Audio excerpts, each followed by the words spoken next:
Саламатсыздар ма оқушылар? Бүгінгі біздің тақырыбымыз Кеплердің екінші заңы. Үшінші сабағымыз.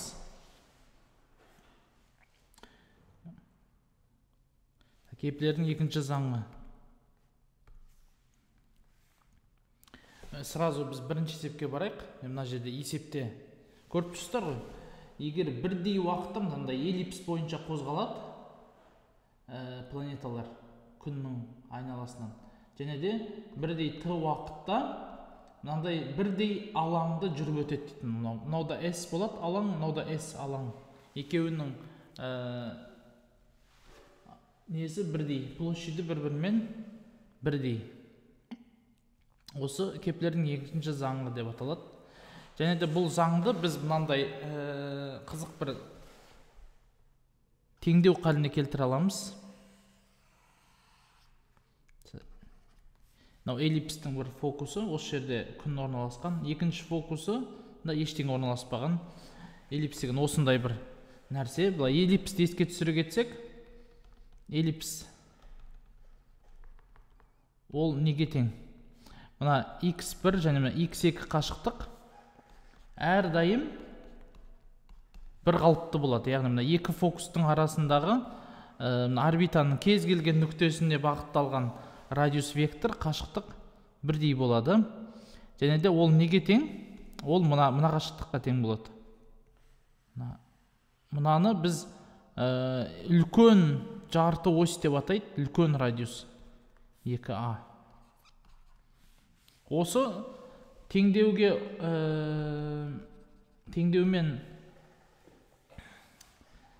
берілетін нәрсе эллипс деп аталады. Берілетін кез келген. Және де мына жерде тағы да бір нәрсені қоса кетейік, оны мынаны b деп атайды. Бұл кіші жарты ось. А ол үлкен жарты ось, яғни үлкен радиус деген сөз. Б ол кіші жарты ось. Ал енді біз мына жердегі бір дененің жылдамдығын және де мына қашықтық r1 қашықтығын қарайтын болсақ, мына қашықтық бізде r2 болсын. Және дененің мұнда жылдамдығы v2 болсын. Сонда Кеплердің екінші заңы бойынша не болады? Мұнда кішкене бір қашықтық жылжитын болса, мұнда да тура сондай уақытта кішкене бір қашықтық жылжитын болса, т уақытта. Мұна аудандар неге тең? V1 Т. Бұл мұна үш бұрыштың мына жағы. Ал R1 деген ол үш бұрыштың несі? Басқа бір жағы. Мына тік бұрышты үш бұрыш ретінде қарастырсақ болады. Тік бұрышты үш бұрыш ретінде бұлай қарастырыңыз. Мына жағына V1 Т қашықтық, мына жағы R1. Сонда мына аудан V1 Т бөлінген R1 көбейтілген R1 бөлінген 2 болады. Тура сол сияқты мына оң жақта не болады? V2 Т көбейтілген R2 бөлінген 2. Сонда қарап отырсаңыздар, мына біз жаңа айттық қой, дельта S бөлінген дельта Т тұрақты, констант болады. Мынау Кеплердің екінші заңы. Онда бізде V1 R1 тең болады V2 R2. Осындай теңдеу шығады. Бұны біз неде? MV1 R1 MV2 R2 деп жазатын болсақ, бұл бізде импульс моменті болады. Яғни импульс моменті осы тұйық орбитаның кез келген нүктесінде сақталады екен.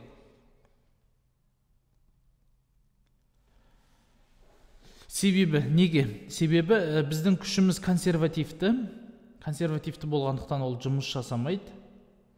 Яғни ол траекторияға байланысты, бастапқы және соңғы нүктеге ғана байланысты бір жұмыс жасайды. Бірақ мынау тұйық болғандықтан бұл жерде қайталанып жатыр ғой.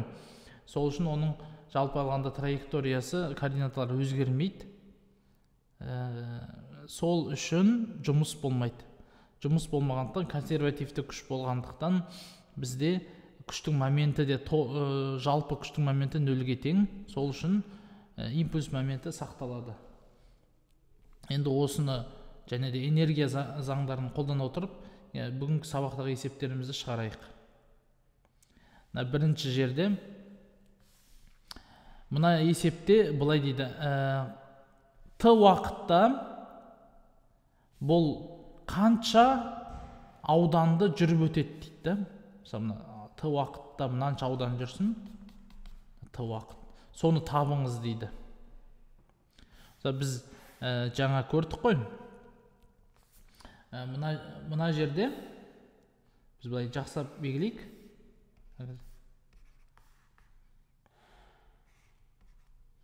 Бізде альфа бұрышы. Біз осы жердегі ауданды кішігірім ауданды қарастырайық. Мына аудан, яғни өте кішкентай бір уақытта өткен аудан, дельта Т уақытта. Бұл неге тең? Мына күштің перпендикуляр бағытын аламыз. Осы жерде күштің проекциясы неге тең? В көбейтілген синус альфа болады. Себебі мынандай үш бұрышты алатын қарастыратын болсақ, тік бұрышты үш бұрыш, бізде жылдамдық ол гипотенуза, ал бұрышымыз альфа болса, қарама-қарсы катет неге тең болады? В синус альфаға тең болады. Сол үшін В синус альфа көбейтілген R дельта Т. Дельта S бізде неге тең болады? В синус альфа көбейтілген R бөлінген 2. Әрине себебі мынау бір үш бұрыш қой бізде. Көбейтілген дельта Т. Онда бізде ауданымыз мынау дельта S бөлінген дельта Т бізде тұрақты дедік қой. Тұрақты болғандықтан, онда бізде S аудан неге тең болады екен? В синус альфа көбейтілген R Т бөлінген 2 болады. Неге 2-ге бөлдік? Себебі кішігірім мынау үш бұрыш болып тұр ғой, үш бұрыш болғандықтан, мынау тік төрт бұрыш болса мынандай болатын еді. Соның жартысы болып тұр үш бұрыш. Жақсы, енді келесі есепке көшейік. Спутник связи молния-1 дейді. Имеет перигей. Перигей деген мына жер. Мынау перигей бізде. 500 километр на высоте. Сосын апогей. Мынау апогей. 40 тысяч километров над северным полушарием. Какова отношение угловых скоростей вращения этого спутника в перигее и в апогее дейді. Мынау қарап отырсақ, спутник бұл эллипстің бойымен қозғалып жатыр. Біз оның мына R1 және де R2 деген ең жақын қашықтықты перигей деп атайды. Перигей ол R1 болады. Апогей ең алыс қашықтық R2. Центрден осындай қашықтық табайық. R1 бізде неге тең? Бұның жердің радиусын 6400 км деп алсақ, оған қосамыз 500 км де. Сонда жердің центрінен 6900 км қашықтықта орналасқан. R2 апогей болса 6400 километрге 40 мың қосасың, 46400 болады. Енді біз білеміз, мына жерде бізде жылдамдық V1, мұнда V2 болатын болса, Кеплердің екінші заңы. Кеплердің екінші заңы бойынша V1 R1 тең болады V2 R2-ге. Сонда V1 дегеніміз қалай жазсақ болады? V1-ді біз омега 1 R1 десек болады. Бұрыштық жылдамдықтар керек қой бізге. V2 тең омега 2 R2. Сонда омега 1 R1 квадрат тең болады омега 2 R2 квадрат. Сонда омега 1 бөлінген омега 2 R2 квадрат бөлінген R1 квадратқа тең. Так, енді бұны калькуляторда қолданып шығаратын болсақ, 40 6400 бөлінген 6900. Бұның квадраты 45 есе көп болады екен жақын қашықтығы. Перигейде апогейден. Келесі есебіміз планетаға суреттегідей. К планете радиус r массы m издалека движется со скоростью v относительно нее космический зонд. Космический зонд деген космический корабль. При каком прицельном параметре зонд пролетит ближе всего к планете, не разбившись? Осындай траекториямен өту үшін бізде мына ро неге тең дейді.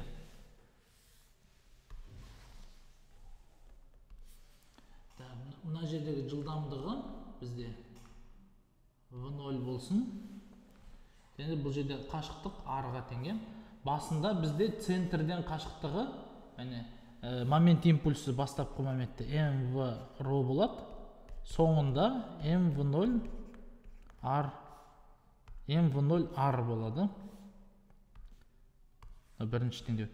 Екінші теңдеу бұл жерде энергия сақталады, mv квадрат бөлінген 2 азайтылған, енді gmm бөлінген r1. Енді бұл r1 шексіздікке ұмтылғандықтан мұнаны біз 0 деп алсақ болады. Басында өте ұзақта орналасқан. Сол үшін потенциалдық энергиясы 0-ге тең. Сосын планетаның бетінде ұшып бара жатқан кезде кинетикалық энергиясы бар. Сосын потенциалдық енергиясы минус gmm бөлінген r болады. Бізге мына жерде v0 керек жоқ, бірінші теңдеуден v0-ды алып, екінші теңдеуге қоямыз. v0 тең болады v ро бөлінген r. Мына жерден де m-дерді қысқартып жіберейік. v квадрат бөлінген 2 қосылған gm бөлінген r тең болады v0 квадрат, ол v квадрат, ро квадрат бөлінген 2 r квадрат болады. Болды. Осы жерден енді роны табамыз. Ол үшін мына жаққа мыналарды жіберейік. Бұлай жіберсек r квадрат v квадрат бөлінген 2 v квадрат қосылған 2 r квадрат gm бөлінген r v квадрат тең болады ро квадрат. 2 v квадраттар қысқарады. Мұнда r қысқарады. Сонда бізде ро түбір асты r квадрат қосылған 2 gmr бөлінген v квадратқа тең екен. Осында ең кішкене қашықтық осы соқтығыспас үшін.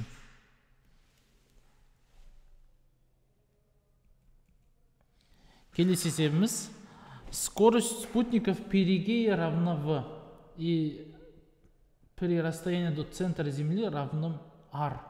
Какова скорость спутников в апогее? Какова расстояние от нее до центра в апогее дейді.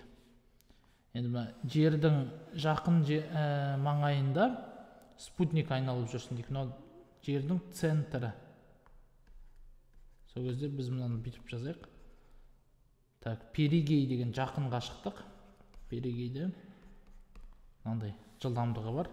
Мына жерде бізде v1 және де мынау не болсын? Үлкен r болсын. Немесе u дейік.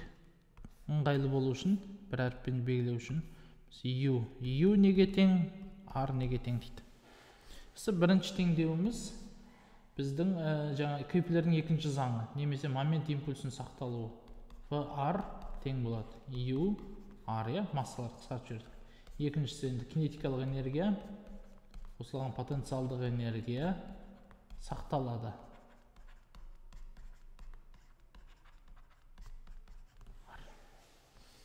Ал енді біз бірінші r-дың орнына u-ды қойып көрейік. Мына жерде r-дың орнына бірінші массалар қысқартып жіберейік.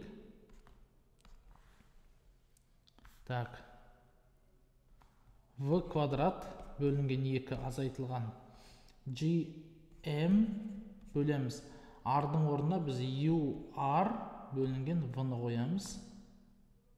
тең болады u квадрат бөлінген 2 минус жоқ, мен шатасып кеттім. Так,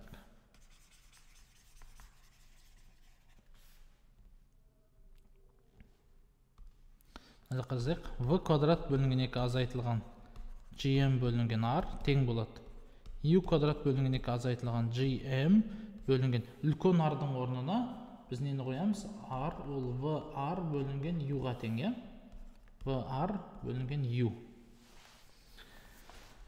Жақсы, енді осы жерден бізде мынандай осылай қала берсін. u квадрат бөлінген 2 азайтылған gm бөлінген vr көбейтілген u қосылған gm бөлінген r азайтылған v квадрат бөлінген 2 тең 0. Бұл неге ұқсайды? Бұл квадраттық теңдеу. Бұл жерде қараңыздар, a деген бізде біріншіден x ол u болады. a бізде 1 бөлінген 2, b бізде минус gm бөлінген vr, ал с бізде gm бөлінген r азайтылған b квадрат бөлінген 2. Так как формуласы минус b плюс минус түбір асты b квадрат азайтылған 4a бөлінген 2a емес пе?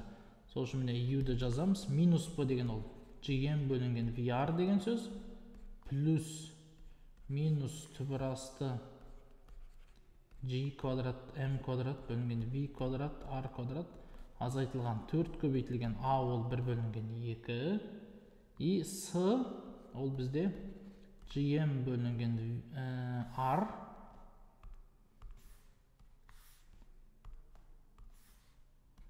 азайтылған v квадрат бөлінген 2.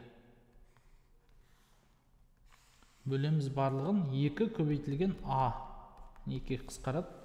Мұнда қысқартайық 2-ге.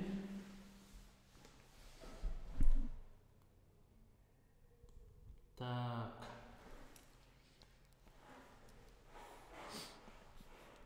Сонда бізде жылдамдық u неге тең болып тұр? gm бөлінген vr. Так как мынау қараңыздар, логически ойласақ, перигейде жылдамдық ең үлкен болады, я? Апогейде ең кішкентай болады. Себебі бұл жерде қашықтық үлкен ғой. Сол үшін мынау перигейде плюс бұл минус болған бәрі белгісіз екен. Жарайды, жазайық. Плюс минус көре жатарымыз.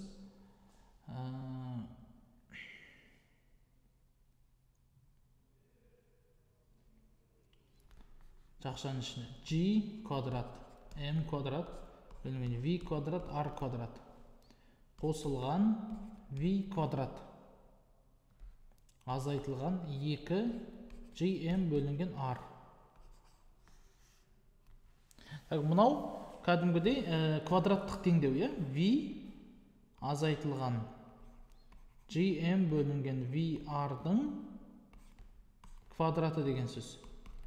v квадрат азайтылған 2 gm бөлінген r, v-лер қосылған g квадрат m квадрат бөлінген v квадрат r квадрат. Плюс минус. Так, онда мына жерден бізде тағы бір бет керек бізге.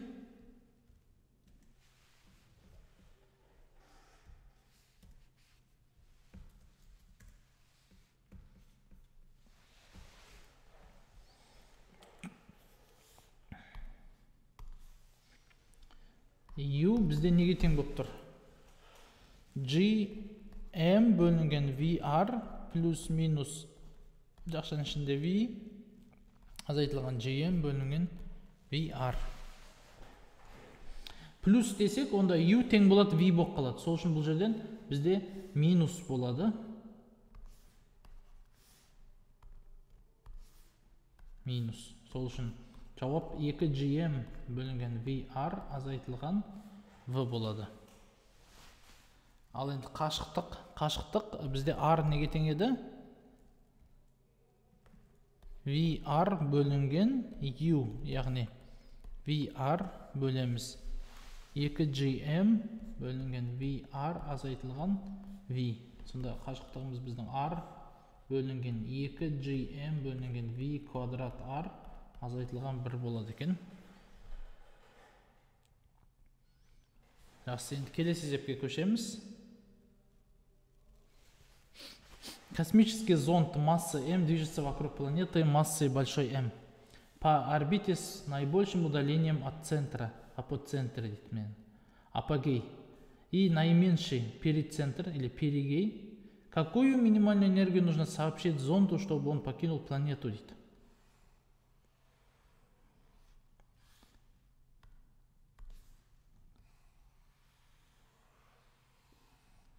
Так, бұл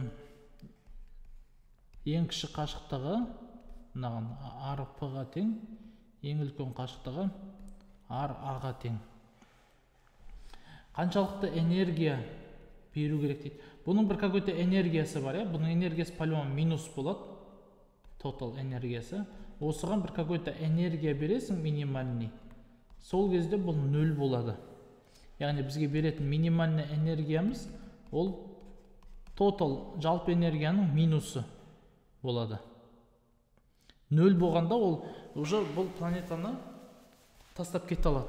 Ал 0 болмайынша ол 0 теріс сан болатын болса планетаның гравитациялық өрісінің әсерінде деген сөз бұл. Енді бұл жерден біз бүйтейік. V болсын, мына жақта жылдамдық U болсын. Бұның жалпы total жылдамдығы неге тең? mv квадрат бөлінген 2 азайтылған gmm бөлінген rp тең болады. mu квадрат бөлінген 2 азайтылған gmm бөлінген ra. Және де Кеплердің екінші заңы бойынша u ra болады. Біз мына жерде екі қашықтықты білеміз. Енді v немесе u-ды тауып алайық. Давайте u-дің орнына v арқылы жазып, v жылдамдығын тауып алайық. Мына жерде m-дар қысарып кетеді. v квадрат бөлінген 2 азайтылған u-дің орнына жазамыз. v квадрат r rp квадрат бөлінген ra квадрат тең болады неге? gm бөлінген rp азайтылған gm бөлінген ra. Келесі бетке көшейік. v квадрат бөлінген 2 ra квадрат. Жоғарыда ra квадрат азайтылған rp квадрат тең болады. Мына жерде де gm rp-дан, мынаған ra-дан береміз. gm r азайтылған rp бөлінген ra rp v квадрат. Мынаны естеріңізде болса a квадрат азайтылған b квадрат дегенді бұлай ықшамдап жазсақ болады. a азайтылған b, a қосылған b деп. ra азайтылған rp, ra қосылған rp бөлінген 2 ra тең болады gm rp бөлінген ra rp. Аралар мыналар қысқарады. Сонда бізде v квадрат бөлінген 2 неге тең? gm ra бөлінген rp, ra қосылған rp. Енді осы жерден біз нені таба аламыз? Жалпы энергияны. Ол неге тең? mv квадрат бөлінген 2 азайтылған gmm бөлінген rp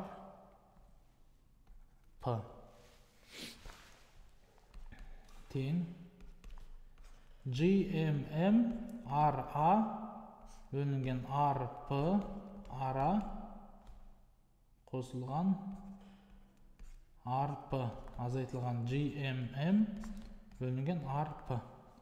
Бұған а қосылған арпыдан береміз, ал мынаған бірден береміз. Сонда жауап неге тең? GMM ара азайтылған арпы. Сонда үстінде аралар қысқарады.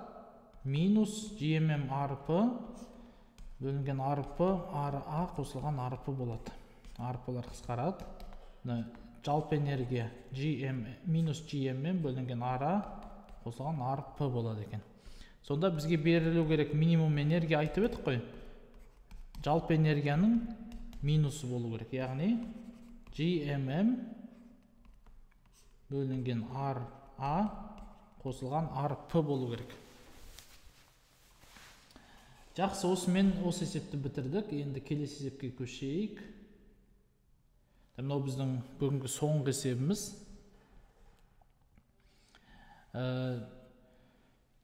Жер бетінен в фантастическом рассказе дейді. Описывается, как из-за небольшой ошибки в выборе начальной скорости при старте с поверхности Земли межпланетный корабль попадает на Солнце. При каком наименьшем скорости на поверхности Земли это возможно? Яғни, мына жерде біз күнді қарастырайық. Мынау күн болсын. Және де мынау жер. Жердің бетінен қандай жылдамдықпен ұшатын болса, ол зат күнге құлап түседі.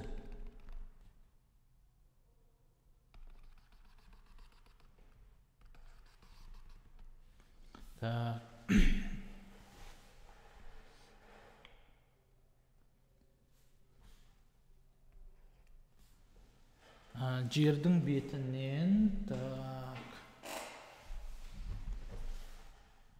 мына итак өзінің орбитада V0 жылдамдығы бар ғой. Бұл V0 жылдамдығын азайту керек та бізге. Менің ойымша былай шығарылады бұл есеп. Мында V0 жылдамдығы болған. Біз оны бүйтіп азайтып, күн орбита бүйтіп барып күннің бетіне мына жерде құлау керек, яғни эллипс бойынша жылжу керек деп ойлаймын. F1 болсын.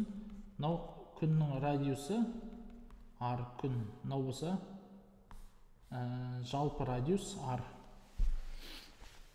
Ол үшін біз бұл затқа былай қарай, артқа қарай жылдамдық бағыттаймыз.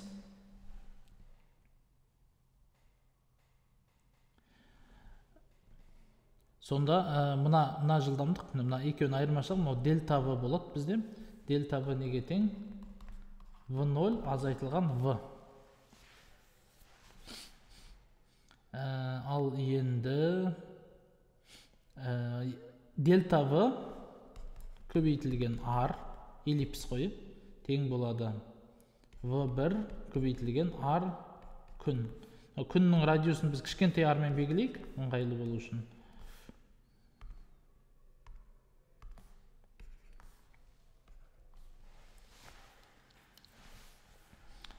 Күннің массасы да m болсын.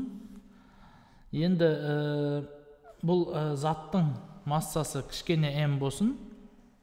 Осы корабльдің. Сонда m дельта v квадрат бөлінген 2 минус gmm бөлінген r тең болады. Біз жердің несін қарастырмаймыз. Жерге былай қарай өзіне екінші ғарыштық жылдамдық бағыттаймыз, ол өзінің гравитациясын жеңіп шығады. Сол үшін бұл екінші ғарыштық жылдамдығы неге тең? 2gm жер бөлінген r жер. Біз болса бұлай эллипспен оның жердің несін ескермейік. Яғни жердің екінші ғарыштық жылдамдық былай қарай бағыттаймыз. Ол жылдамдық, ол жердің гравитациясын жеңеді. Сол үшін біз мына жерде жай ғана екі теңдеумен дельта V-ны тауып алайық. Так, V1-дің орнына қояйық. V1-ді біз білмейміз ғой. V1-дің орнына дельта V квадрат бөлінген 2 азайтылған. Дельта V квадрат, R квадрат бөлінген 2r квадрат тең болады неге? GM бөлінген r r минус r болады. Мынаған r квадраттан береміз. Тура алдындағы есептегідей не болады? Мына жаққа жазайық. Дельта v квадрат, r квадрат минус r квадратта r минус r, r плюс r деп алсақ болады, е? Бөлінген 2r көбейтілген r, gm r минус r, бөлінген r, r, кішкене r, мұна екеу қысқарсын. Дельта v неге тең болады? 2gm r, бөлінген r, r плюс r түбір асты. Сонда бізде мынандай теңдеу шығып тұр. Так, v жылдамдық неге тең? v0 азайтылған дельта v, яғни v0. v0-дің өзі бізде неге тең? Шеңбер бойымен қозғалтылғандықта ол gm бөлінген r-ға тең.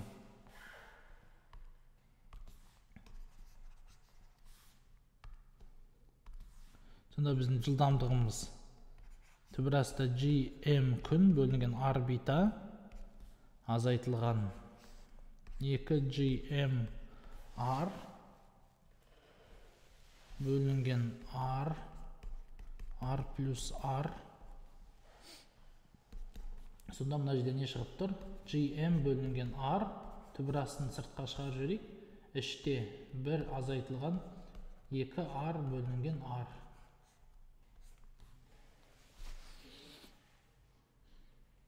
Жоқ, r плюс r. Қайтадан дұрыстап жазайын.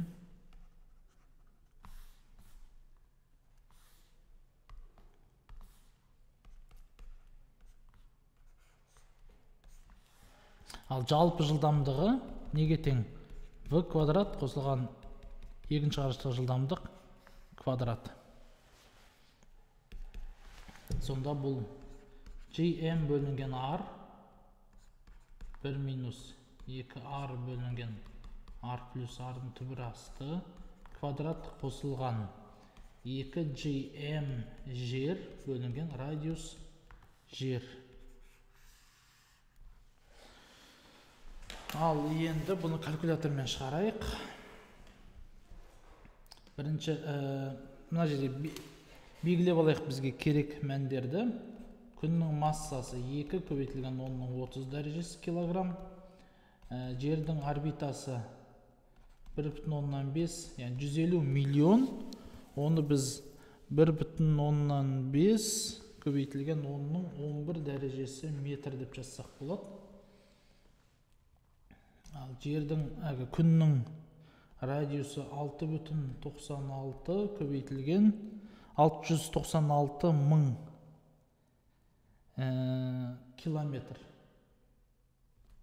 Яғни 696 мың километр, 10-8 дәрежесі болады. Жердің массасы 6 көбейтілген 10-24 дәрежесі килограмм, және де жердің радиусы 6,4 мың километр. Осылай болсын. Және де гравитацияның бір қалыптысын білеміз. 6,67 көбейтілген 10-ның минус 11. Так. Бір азайтылған 2 көбейтілген r бізде 6,96 көбейтілген 10-ның 8 дәрежесі бөлеміз r плюс r. 150 1,10-нан r өте үлкен екен күннің радиусынан.